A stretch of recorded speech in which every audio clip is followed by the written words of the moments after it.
नमस्कार, आप सभी का स्वागत है नवोदय टाइम्स में। मैं हूं आपके साथ संजय दिवाकर। नजर डालते हैं सुबह की कुछ खास खबरों पर। पिछले 20 दिनों से भूख हड़ताल पर बैठे सोनम वांगचुक को पुलिस के द्वारा अस्पताल ले जाए जाने पर कॉकरोच जनता पार्टी के संस्थापक अभिजीत दीपके ने पुलिस पर हमला बोलते हुए कई गंभीर आरोप भी लगाए।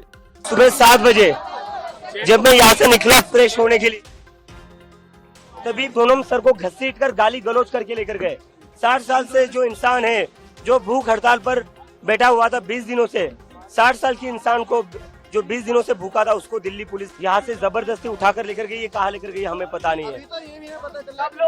और जब मैं मेरे दोस्त के घर से निकल, जैसे ही मुझे ये खबर मिली, मैं जंतर मंतर आ रहा था, पुलिस वालों ने मुझे भी मारपीट की, मुझे भी सड़कों पर घसीटा और गेट बंद करके मुझे अंदर रखा और कहता है तू जंतर मंतर कैसा जाता है हम देख लेते हैं।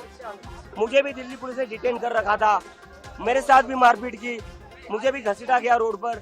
और यहाँ पर जितने सारे स्टूडेंट्स थे उनके साथ भी दिल्ली पुलिस ने मारपीट की। कहाँ पर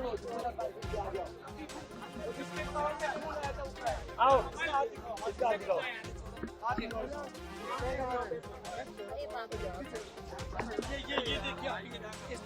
ये मेरा फोन भी छीन के ले गए। फोन, लोगों के फोन भी छीन कर लेकर गए। मैं विदेश से अपने देश वापस आया था, मैं कोई क्रिमिनल हूँ? मेरे को इन लोगों ने सड़कों पर घसीटा, मेरे को सड़कों पर मारा इन लोगों ने। सारे लोग सोनम सर के सपोर्ट में आज शांतिपूर्ण प्रोटेस्ट करें, पूरे देश भर में अपने अपने डिस्ट्रिक्ट्स में, अपने अपने एरिया में शांतिपूर्ण प्रोटेस्ट करें। अब हम ये तानाशाही और बर्दाश्त नहीं कर सकते। जो इंसान 20 दिनों से भूखा है, जिसके लिए पूरा देश दुआएं कर रहा था, दिल्ली पुलिस आज उसको गाली गलौज करके घसीट कर लेकर जाती है यहाँ से। इस मामले में नई दिल्ली के डीसीपी ने कहा, माननीय हाईकोर्ट के आदेश के द्वारा स्वास्थ्य की स्थिति व मेडिकल सलाह के अनुसार सोनम वांगचुक को जरूरी मेडिकल इलाज के लिए यहां से एक उपयुक्त सरकारी अस्पताल में ले जाया गया और वह अभी मेडिकल निगरानी में है।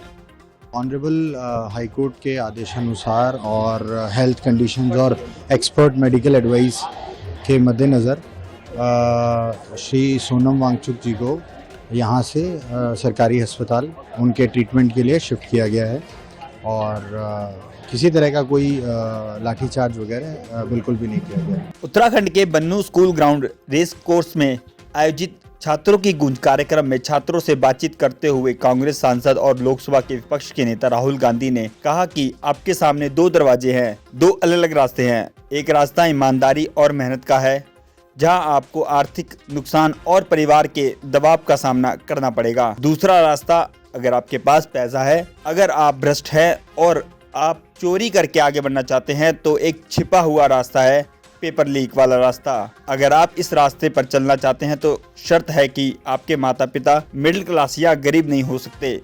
दूसरी शर्त, आपको ईमानदारी से काम करना नहीं होगा। अगर आप बेईमानी करते हैं तो आप ये रास्ता चुन सकते हैं। आपके सामने एक बहुत बड़ा दरवाजा है। कौन सा दरवाजा? ये दरवाजा।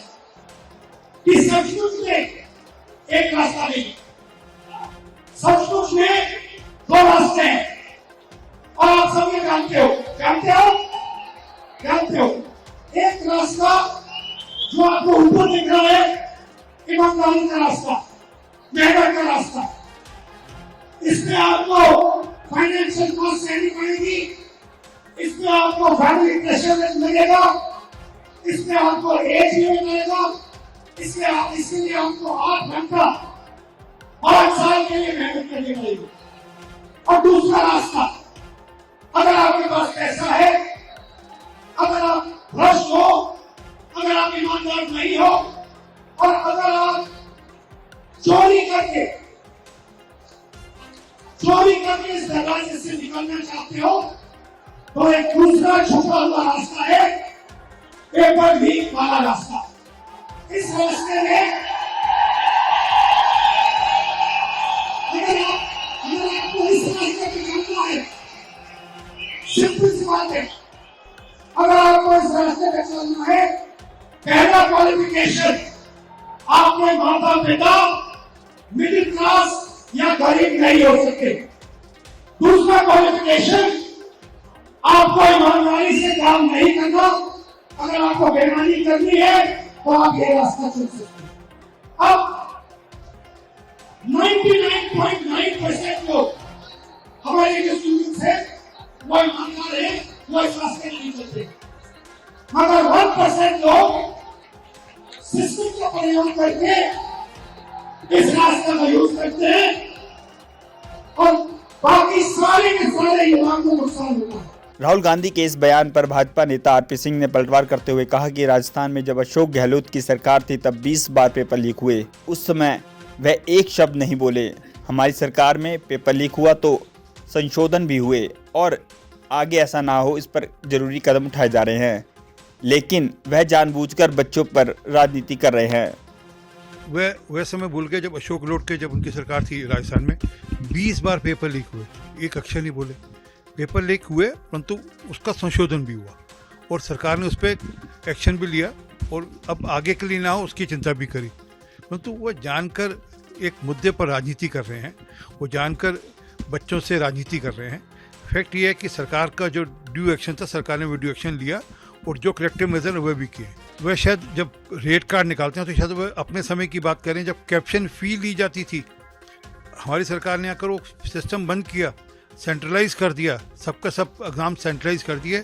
उसके चलते अब कैप्शन फीस नहीं है, नहीं तो बच्चे को एग्ज़ाम में जितने मर्जी नंबर आए वो मैनेजरियल कोटे से जो उनके जो कोटा रहता था जो ओनर्स का, उस कोटे से वह दाखिला लेते थे और बड़ी बड़ी फीस देते थे या बड़ा बड़ा मुआवजा देते थे। तो इसके चलते हुए वह उसको बता रहे हैं, ना कि अब तो सबके लिए बराबर का मौका है। नरेंद्र मोदी कल पंजाब के जलंधर पहुंचे। इस दौरान उन्होंने यहां पे आयोजित एक विशाल जनसभा को संबोधित करते हुए पंजाब के विकास के, रेलवे के आधुनिकीकरण और केंद्र सरकार की योजनाओं पर प्रकाश डाला।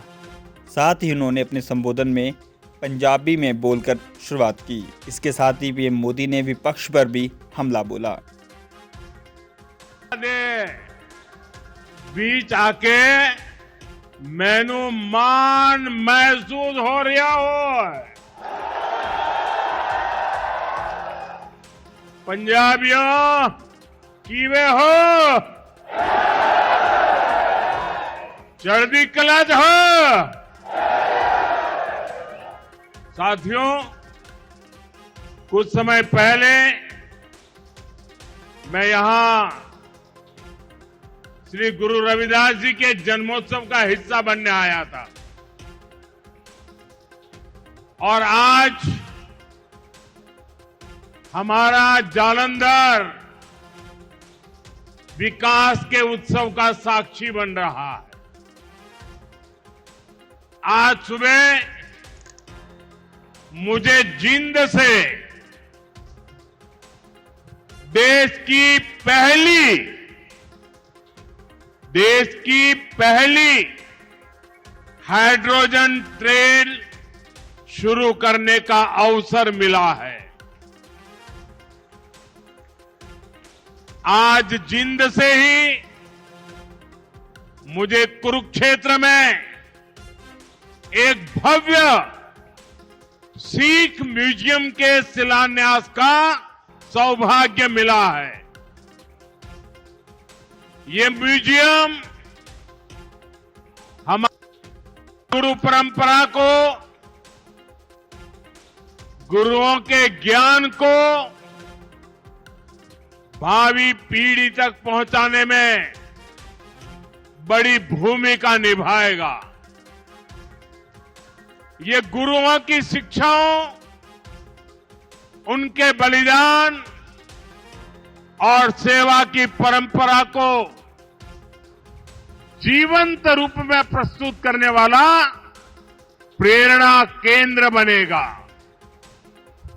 हरियाणा की भाजपा सरकार ने हमारी सिख विरासत को भावी पीढ़ी तक पहुंचाने के लिए ये पवित्र काम शुरू किया है। साथियों, जो भारतीय रेल है एक गरीब परिवारों की, मिडिल क्लास परिवारों की सवारी है, लेकिन 2014 से पहले तक रेलवे की क्या स्थिति थी ये आप अच्छे से जानते हैं। कांग्रेस सरकार नई ट्रेनों की झूठी घोषणा करके आराम से बैठ जाती थी हमारे जो रेलवे स्टेशन है, इनको तो कांग्रेस ने अपने हाल पर छोड़ दिया था। यहां तक कि अंग्रेजों के जमाने में जो स्टेशन बने थे, उनकी सूद लेने वाला भी कोई नहीं था। साथियों, भारतीय रेल का नेटवर्क इतना विशाल है कि रोज उसमें जितने यात्री सफर करते हैं, उतनी तो कई देशों की आबादी भी नहीं है। रेलवे के विकास के जो काम आज हो रहे हैं, ये 30-40 वर्ष पहले हो जाने चाहिए थे, लेकिन पहले की सरकारों की प्राथमिकता में ये काम था ही नहीं। गरीब और मिडिल क्लास को भी सुविधा चाहिए, इनको भी साफ सफाई चाहिए, इनके समय की भी एक वैल्यू है। ये पहले की सरकारें चर्चा तक नहीं करती थी। साथियों, ऐसी सोच से विकसित भारत नहीं बन सकता था। इसलिए बीते वर्षों में भाजपा सरकार ने स्थितियों को बदलना शुरू किया। आज पूरे देश में रेलवे स्टेशनों का कायाकल्प किया जा रहा है। अमृत भारत स्टेशन स्कीम के तहत 1300 से ज्यादा रेलवे स्टेशन को आधुनिक बनाया जा रहा है और इनमें से कई स्टेशन पर काम पूरा हो चुका है। पश्चिम बंगाल की खाड़ी में कम दबाव का क्षेत्र बनने के कारण देश के कई राज्यों में आंधी बारिश का दौर जारी है। इस बीच मौसम विभाग ने एक बार फिर से 17 राज्यों में भारी बारिश का अलर्ट जारी किया है। इस दौरान 40 से 60 किलोमीटर प्रति घंटे की रफ्तार से तेज हवाएं चल सकती हैं। इसके साथ ही कई इलाकों में बिजली गिरने की संभावना जताई जा रही है। ऐसे में IMD ने भारी बारिश के दौरान जलभराव वाले इलाकों से बचने की सलाह दी है। साथ ही किसानों को भी खेतों में जल निकासी की उचित व्यवस्था करने की सलाह दी है। साथ ही साथ लोगों से बाहर ना निकलने की सलाह दी गई है। इस बुलेटिन में इतना ही। मुझे दीजिए इजाजत। नमस्कार।